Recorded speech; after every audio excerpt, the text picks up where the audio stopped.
Hello everyone, this is Alex Smith and welcome to Knowledge the Ambition. स्वागत है आपका knowledge the ambition के इस सेशन में। तो इस सेशन में हम डिस्कस करेंगे PESA act 1996 which is panchayat extension to scheduled areas act 1996। हाल ही में ये न्यूज़ में रहा है तो इम्पॉर्टेंट हो जाता है आपके एग्जाम के परस्पेक्टिव से। तो इसी से जुड़े कुछ एक इम्पॉर्टेंट पॉइंट्स हम आगे वीडियो में डिस्कस करने वाले हैं, तो आपको वीडियो के एंड तक बने रहना है। चलिए स्टार्ट करते हैं बिना किसी देरी के। यदि आप चैनल पर पहली बार आए तो चैनल को सब्सक्राइब भी जरूर कर लें। अब बात करते हैं कि ये न्यूज़ में क्यों रहा। तो हाल ही में जो है the union minister of tribal affairs Arjun Munda and the union minister for rural development and Panchayati Raj Giriraj Singh, इनके द्वारा जॉइंटली इनॉग्रेट किया गया one day national conference on provisions of the panchayat extension to scheduled areas which is PESA act 1996 in New Delhi.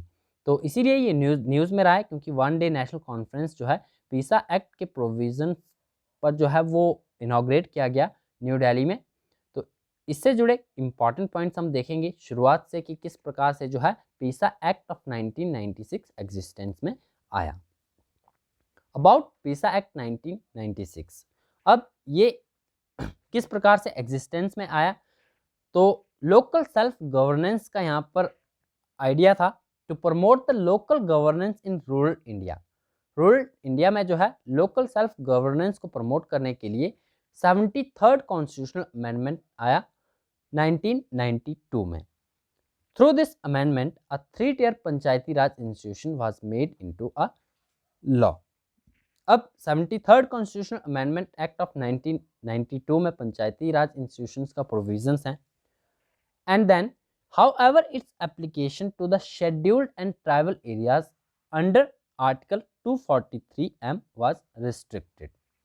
इसके बाद एक committee बिठाई गई, the Bhuria committee, and after the Bhuria committee recommendations in 1995 the panchayat extension to scheduled areas act 1996 came into existence for ensuring tribal self rule for people living in scheduled area of India। तो Bhuria committee की recommendation के बाद जो है ये पीसा act 1996 existence में आया for ensuring the tribal self rule for people living in scheduled areas of India. अब शेड्यूल्ड एरियाज मीन्स क्या है, तो scheduled area the scheduled areas as referred to in clause 1 of the article 244 of the constitution. अब इस act के कुछ एक provisions थे जो प्रोविजंस किए गए पीसा एक्ट 1996 के तहत। The PESA conferred as absolute power to gram sabha, whereas the state legislature has given an advisory role to ensure the proper functioning of the panchayat and the gram सभा।